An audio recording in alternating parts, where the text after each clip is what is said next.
రాజానగరం వద్ద తార్ గ్యాంగ్ కదలికల నేపథ్యంలో కాకినాడ జిల్లా ఎస్పీ బిందు మాధవ్ జిల్లాలో హై అలర్ట్ ప్రకటించినట్లు పెద్దాపురం డీఎస్పీ ఏబీజే తిలక్ తెలిపారు.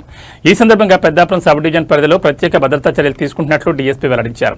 దీనిలో భాగంగా 5 సాయుధ సభ్యులతో కూడిన 5 బృందాలు ఏర్పాటు చేసి రాత్రి సమయంలో నేరాలు జరిగే అవకాశం ఉన్న ప్రదేశాల్లో గస్తీ ఏర్పాటు చేసినట్లు, ఈ 5 బృందాలు రాత్రి 10 గంటల నుంచి వాహనంలో తిరుగుతూ తార్ గ్యాంగ్ కదలికలపై నిఘా పెట్టినట్లు డీఎస్పీ తెలిపారు. తార్ గ్యాంగ్ సభ్యులు ముందుగా రహదారుల వెంట సామాన్య వ్యక్తులుగా తిరుగుతూ రెక్కి చేసి తాళాలు వేసి ఉన్న ఇళ్లను గుర్తించి దొంగతనాలకు పాల్పడుతుంటారని, ఈ విషయంలో ప్రజలు తగు జాగ్రత్తలు తీసుకోవాలని డీఎస్పీ ప్రజలకు సూచించారు. రాజానగరంలో నేరం చేశారు వాళ్ళు. టోటల్ 4 హౌసెస్ నైట్ టైం చేశారు. దాంతో హై అలర్ట్ ప్రకటించారు మా ఎస్పీ గారు.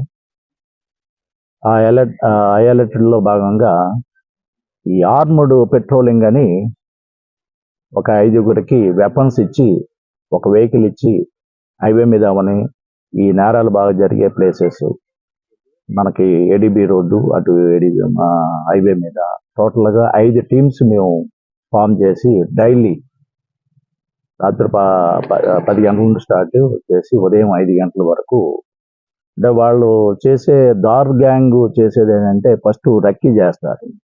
రక్కీ చేసుకొని ఇన్మేట్స్ ఎవరు లేరు, ఇంటికి తాళం వేసింది అన్న ఒక కన్ఫర్మేషన్ వచ్చిన తర్వాత మిడ్ నైట్ అటాక్ చేస్తారు. అందుకే డే టైం కూడా క్రైమ్ బీట్ వేసాము. వాళ్ళు కూడా కొత్త వాళ్ళు ఎవరైనా వస్తే మీ ద్వారా కూడా మేము అడిగేది ఏంటంటే, వాళ్ళ లాడ్జెస్లో అక్కడెక్కడ దిగరు, ఈ తోటల్లోని ఖాళీగా ఉన్న తోటల్లోని ఏదో పనికి వచ్చినట్టుగా వచ్చి ఇక్కడ వంట అక్కడ వండుకొని ఉంటారు.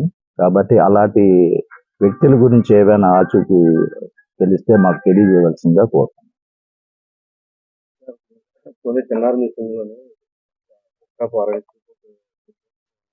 వస్తుందండి, అది రావాలి. అంటే యాక్చువల్గా 1 వీక్లో ఇస్తారు. అది ఇంకా 5 రోజులు అయింది, ఇంకో 2 డేస్ అది వెయిట్ చేయవచ్చు.